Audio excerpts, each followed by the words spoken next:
Yo desayuné un sándwich. ¿Y tú, Teddy, qué desayunaste? También un sándwich. Torta. Una torta. Soy el rey de las tortas. Yo cacahuates.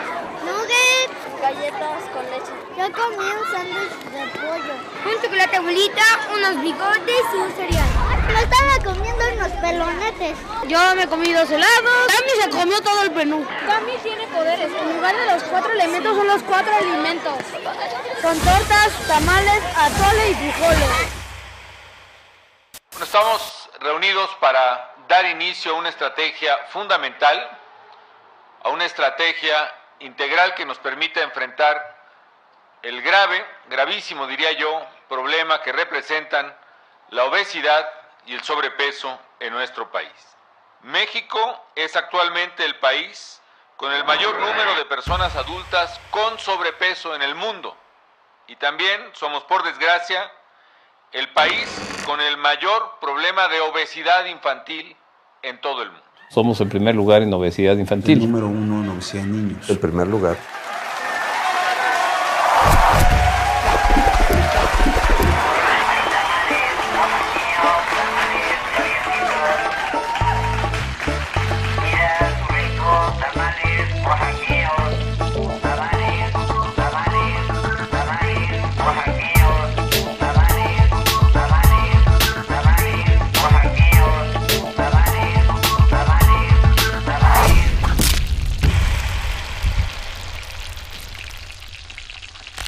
México es uno de los pocos países del mundo donde a nadie le importa lo que venden a los niños en las escuelas. La escuela es un espacio donde los alumnos están cautivos, están fuera de la supervisión de los padres. Y entonces ese espacio es responsabilidad del Estado garantizar que sea un espacio saludable. ¿Y qué hace el Estado? El Estado se desentiende de esto y ha permitido que se convierta en un espacio que genera un ambiente obesigénico. Y México, pues en los últimos 12 años ha triplicado, ¿no?, la prevalencia de obesidad. Hoy parece que lo normal es tener sobrepeso u obesidad, ¿no? La última encuesta nacional de salud y nutrición nos habla de que 7 de cada 10 mexicanos tienen sobrepeso u obesidad. El sobrepeso y la obesidad representan la epidemia más importante que está viviendo México en la actualidad. La epidemia de la obesidad, el tabaquismo, etcétera, etcétera, han sido descritos por los epidemiólogos como una transición epidemiológica. Estamos pasando de tener un problema de enfermedades infecciosas que previenes con vacunas a enfermedades crónicas que previenes controlando sanitariamente los productos que se venden, ¿no? La obesidad es una enfermedad. La percepción que tiene la gente sobre la obesidad es que el paciente obeso es sano. El paciente obeso debe de ser gracioso, siempre está de buen humor, pero eso está muy lejos de ser la verdad. Estamos hablando de una generación de niños que va a tener 20 años de esperanza de vida menos que sus padres. Estamos hablando tal vez de la primera generación de padres que van a enterrar a sus hijos. En materia de salud, México tiene el vaso medio lleno.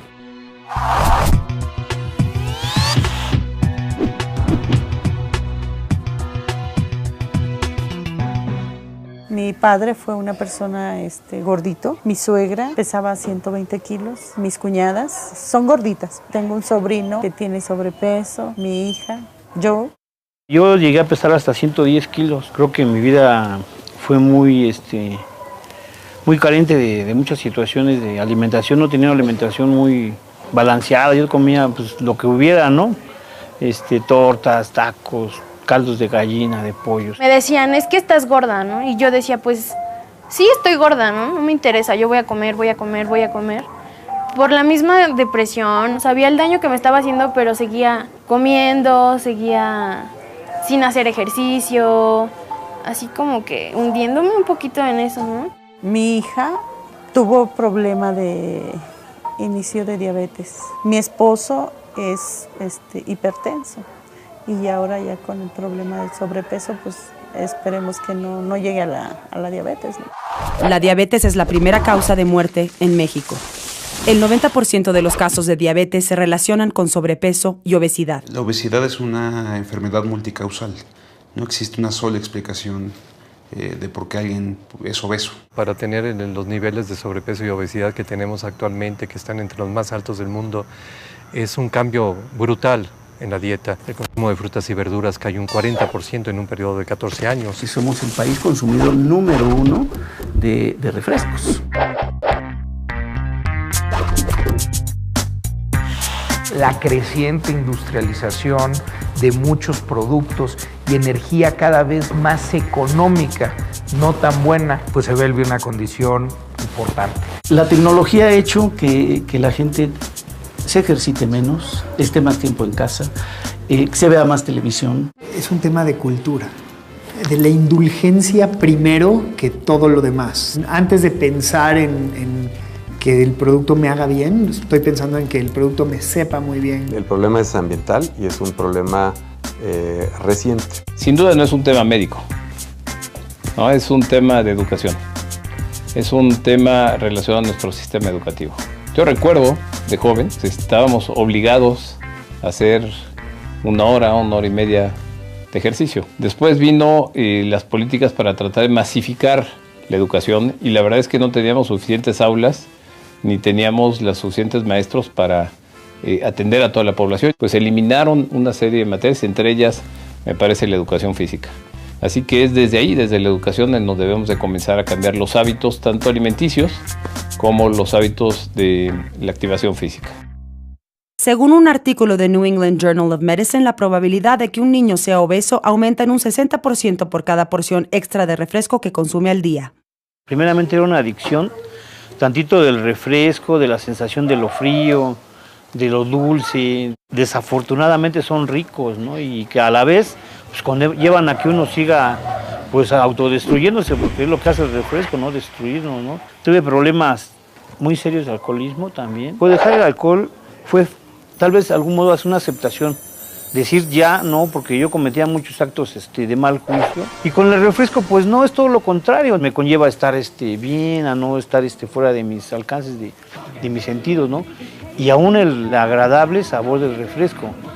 Entonces ahí está la mezcla perfecta, ¿no? Dejé de tomar y no puedo dejar de tomar refresco. También fui adicto al cigarro, también lo dejé, ¿no? Si yo veo que en la cajetilla pues dice, el consumo de este producto te ocasiona X y X daños, ¿no?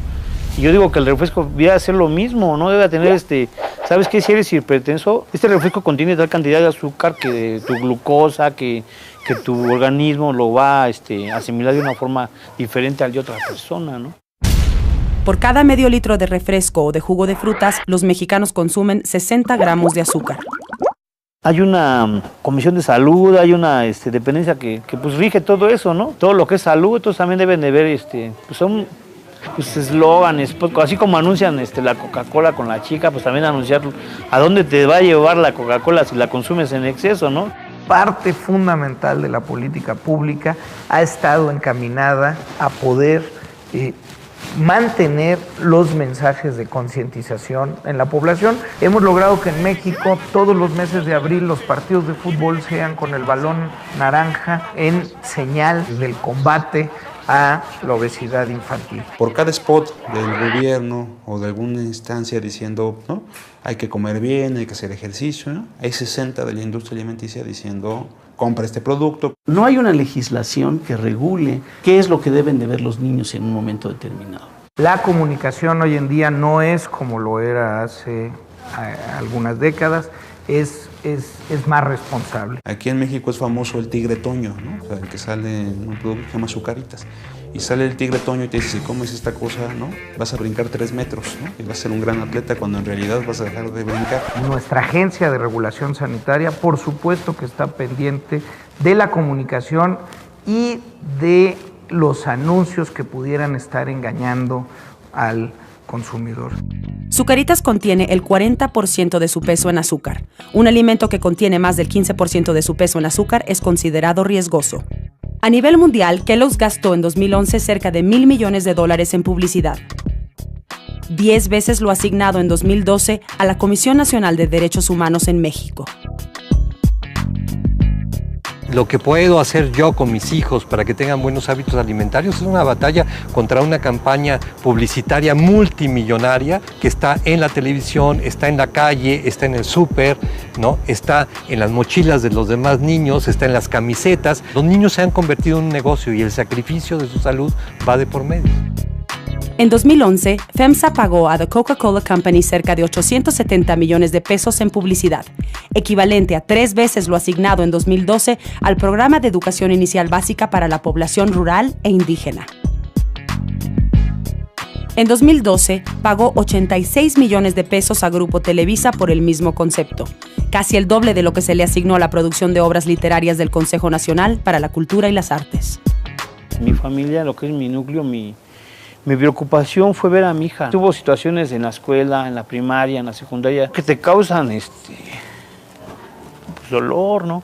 Fue muy marcada la diferencia, ¿no? La discriminación que hay hacia las personas que somos gorditas. Ver que a tu hija te la marginan de la escolta, teniendo una buena educación, teniendo unas buenas calificaciones, te dicen, ¿sabes qué? Es que por tu apariencia no puedes estar en la escolta. Digo, me fui con ella, fuimos al Consejo de la Discriminación hacia la Mujer, y hice lo que pude haber hecho, pero pues mucha gente no le importa la obesidad, no le interesa, dicen que no es tema. Ese día iba yo saliendo de la escuela y iba un profesor saliendo y me dice, oye, iba platicando él con el profesor de Educación Física y me estaban señalando, ¿no? Y me dicen, oye, mira, ven. Que le dijo que era una mezcla de marrano con elefante, ¿no?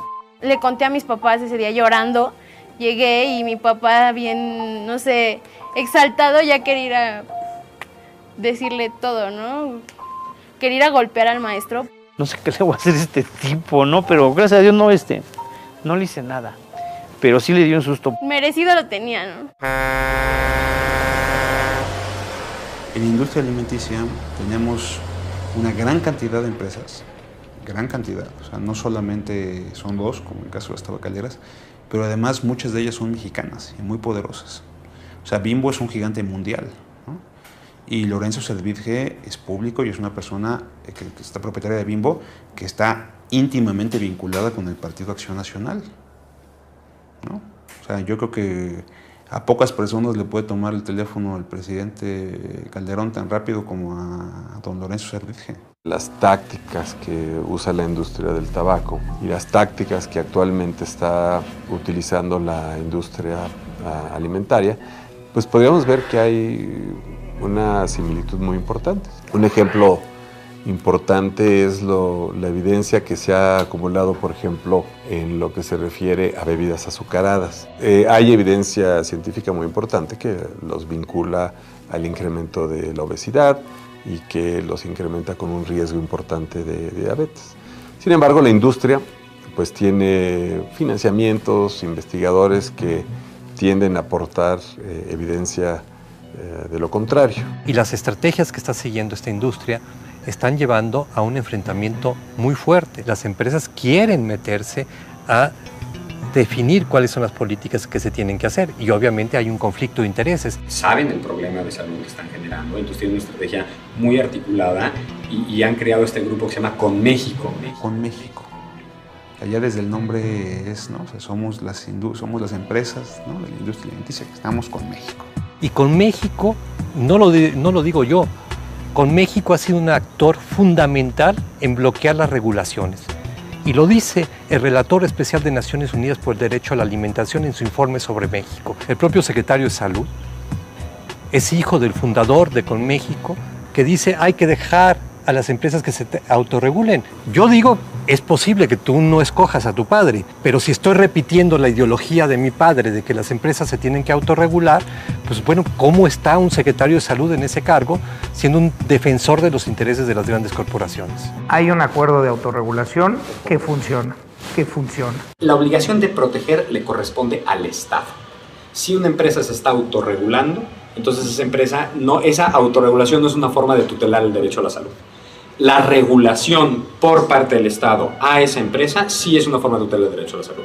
Lo otro son payasadas, son políticas de publicidad, son, en el mejor de los casos, un buen samaritano. Pues tú puedes ver el vaso medio vacío, yo lo veo medio lleno. Durante el sexenio de Calderón, murieron en promedio 80,000 personas por diabetes al año, cifra que supera las muertes por narcotráfico en todo su sexenio. Mucho se habló durante este sexenio de que el Estado estaba amenazado por los narcotraficantes. El Estado está amenazado por los empresarios, lícitos e ilícitos. Pero son los grandes empresarios los que están amenazando y capturando las funciones del Estado. Y la primera función que tenemos que saber hacer bien es la regulación, y es la regulación justamente de esos empresarios, lícitos e ilícitos. Yo me tomé un jugo y me comí unos dulces y una paleta. Una paleta y ya. Unos chetos. Yo. Unas papas, un refresco de 5 pesos. Yo, pambazo y unos boletos. Yo comí unos dedos de queso, unos chipotles y una coca de 5 pesos. Evitar la comida chatarra, porque la verdad es eso. En las escuelas lo primero que venden es las frituras, que es lo que le llama la atención a los niños. Venden enchiladas, así cosas. Y también venden dulces, como Doritos, Sabritas, refrescos, galletas y postres. No hay cosas que sean como sanas. 60% de mi salón somos así como que llenitos, gorditos. Y pues sí, por lo mismo de que comemos chatarra. Alrededor de 4,5 millones de niños en México padecen obesidad o sobrepeso. De hecho, nos dimos cuenta que en las escuelas, por ejemplo, lo que los niños suelen comprar pues son unas papas fritas, se lo toman con un refresco. Son factores que han detonado explosivamente el problema de obesidad infantil. La ONU demostró en 2006 que el mayor crecimiento de obesidad infantil sucede en la escuela, sucede en los años escolares y en la escuela per se. Lo que estamos viendo es que los niños están entrando a la primaria sin obesidad y están saliendo obesos de la primaria. Algo está pasando entre los 6 y 12 años en la primaria. Ahí está claramente el problema, es algo que está documentado. Entonces es increíble que el gobierno siga teniendo acuerdos y relaciones con las empresas para no controlar lo que está pasando al interior de las escuelas. En 2010, el gobierno federal y empresarios de la industria alimentaria firmaron el Acuerdo Nacional para la Salud Alimentaria, un acuerdo entre diferentes dependencias del gobierno que busca fomentar hábitos de vida saludable entre la población. El Acuerdo Nacional para la Salud Alimentaria, yo creo que primero hace un llamado de atención importante.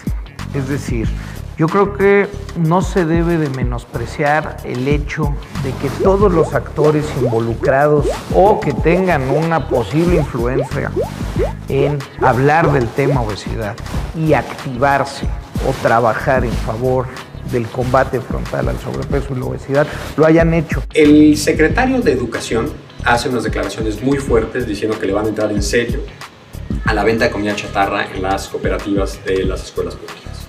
Por ahí de enero a febrero empiezan a suavizarse las declaraciones. Para marzo están diciendo que no tienen facultades para hacer obligatorio y vinculante esa regulación. Y empiezan a dar todo tipo de excusas. Bueno, de todas maneras las cooperativas son solo una pequeña porción, entonces no sería tan importante. No tenemos facultades. Por supuesto que tiene facultades. O sea, el Ejecutivo Federal por supuesto que tiene facultades reglamentarias para entrarle a este tema. La puedes derivar a través del área de educación y a través del área de salud. Y de las dos cruzadas, bueno, pues sin lugar a duda aquí hay facultades y sin lugar a duda la Secretaría de Educación tiene facultades para implementarlo en las escuelas públicas. Se estaban haciendo guajes, le estaban sacando el cuerpo al bulto. Si de todo lo que ahí se hizo, el hecho de que todos los actores involucrados se sienten y firmen, yo creo que eso a tan poquitos años es suficientemente importante. Cuando se discute los lineamientos que están bien propuestos en un principio, aunque no eran ley, intervienen las empresas, los modifican totalmente. Había un listado de los alimentos que no podían entrar a las escuelas. Eso fue lo que se presentó primero. En 2 semanas desaparecen los listados. A partir del acuerdo, por supuesto que se modificó todo el alimento que se vende en las escuelas. Se establecieron cuáles eran los máximos de contenido calórico, contenido energético. Se modificaron los tamaños para que las calorías que contuvieran los paquetes de alimentación en los niños se redujeran. La ley como está hoy es del 100% de las calorías que aporta cada producto, menos del 40% puede venir de la grasa y luego tienes un límite de sodio por porción. O sea, se hace algo bastante complejo que el implementarlo es complicado. Entonces ya se necesita que una institución de gobierno valide cada producto. Al final de cuentas llegas a la mayoría de las escuelas que hemos estado yendo y hay casi todos los productos. En términos ideales, lo que deberíamos hacer es cerrar las cooperativas escolares y que el Estado garantice desayunos y comidas. Eso es lo que está haciendo el mundo y eso es lo que deberíamos hacer nosotros. Además hay dinero para hacerlo. Yo fui subsecretario de Educación en la Ciudad de México y claramente sabemos que hay dinero para hacer eso si dejamos de gastar en otras tonterías. Los niños en México gastan 20,000 millones de pesos en comida chatarra durante un ciclo escolar. Los estudios que ha hecho el Instituto Nacional de Salud Pública concluyen que las escuelas públicas tienen un ambiente obesigénico, es decir, que las escuelas son fábricas de obesos. Solo el 20% de las cooperativas venden verduras. El 81% vende dulces. Tenemos casi 350 millones de obesos en todo el mundo.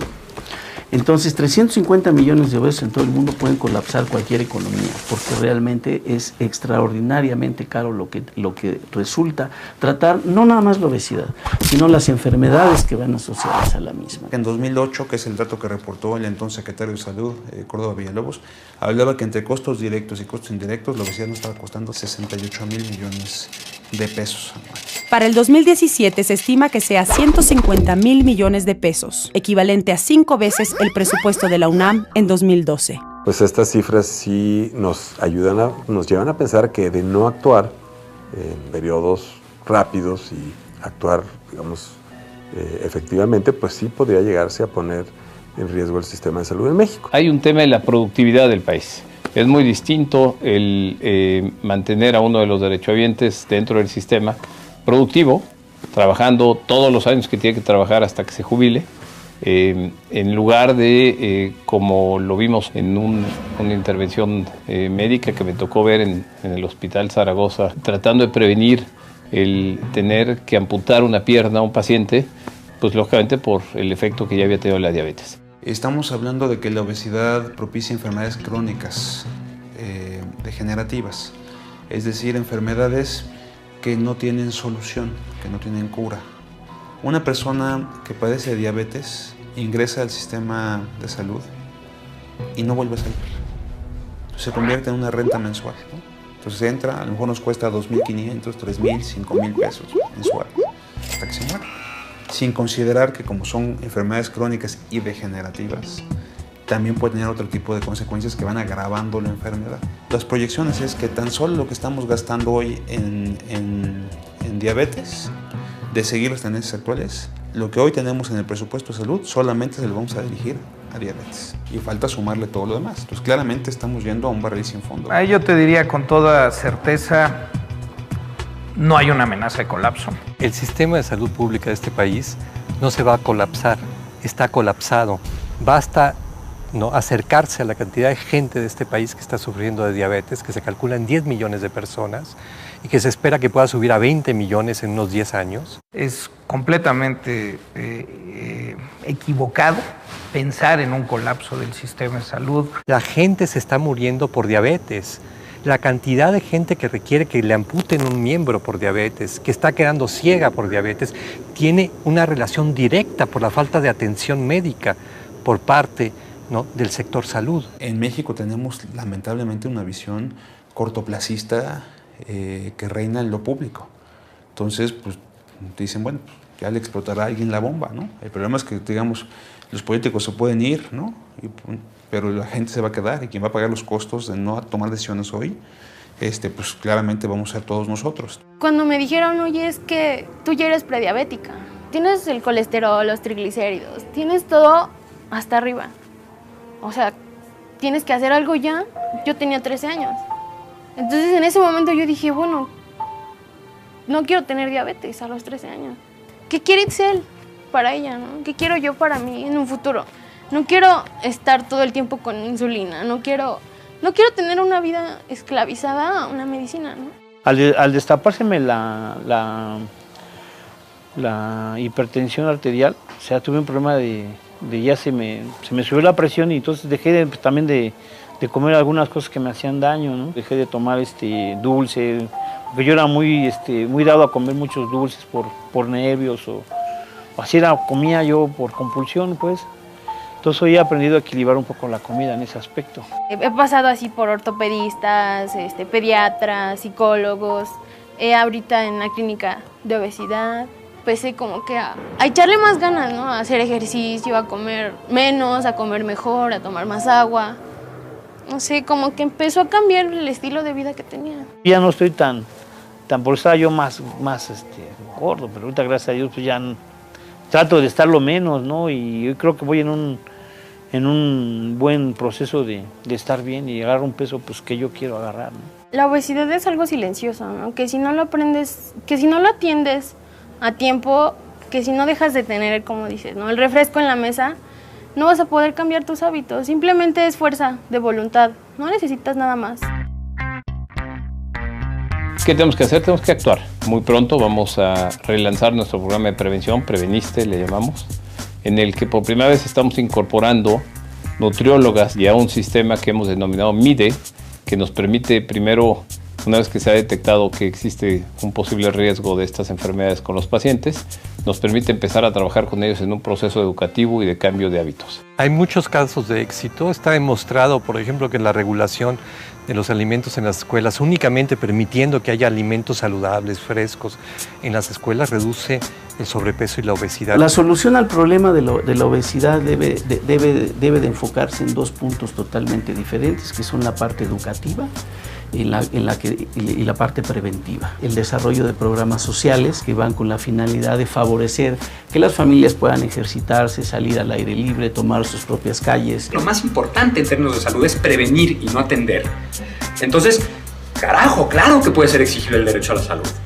Entonces, vamos a exigir del Estado no que me dé vacunas o que me dé medicinas, sino antes de eso, que regule adecuadamente a los mercados, a las empresas que están activamente incentivando los malos patrones de hábitos alimenticios. Me encantaría que pudiéramos discutir desde ya el asunto de las escuelas. Sé que no tiene futuro en esta administración y sé que lo podemos discutir con quien vaya a ser nombrado secretario, secretaria de Educación y secretario de Salud. Pero es una discusión que vamos a tener el próximo año, en 2013. Aquí en 2012 podemos hacer todavía algo con el tema de los refrescos y podemos empezar. Y la pregunta es si vamos a tener a un presidente aliado de las empresas o aliado de los niños. Estamos en un punto crítico de la historia de México y nos tenemos que preguntar como gobierno, como sociedad, como padres de familia y como mexicanos el país que queremos para los próximos años. Uno en donde su población está enferma y muriendo por padecimientos prevenibles, o uno donde se crearon las leyes, regulaciones y políticas públicas necesarias para luchar contra la obesidad e incluso ser un caso de éxito a nivel internacional. Nos merecemos esto y más. Estamos seguros e invitamos a que el próximo sexenio, el gobierno, la sociedad y el sector privado actúen decisivamente con la urgencia y magnitud que requiere este problema.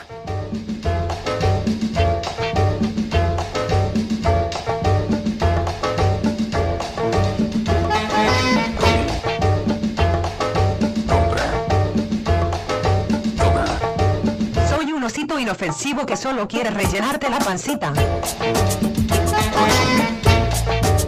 La pancita. La pancita. La pancita. Qué sabrosa es esta basura.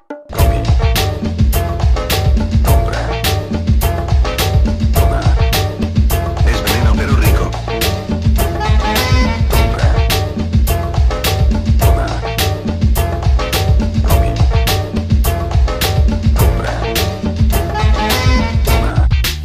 Estas papas, seguro tendrás una novia guapa.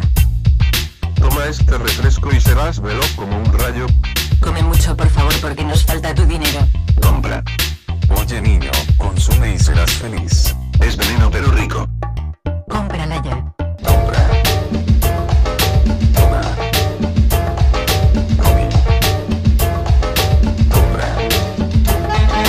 Para vivir mejor solo hay que comer basura sabrosa.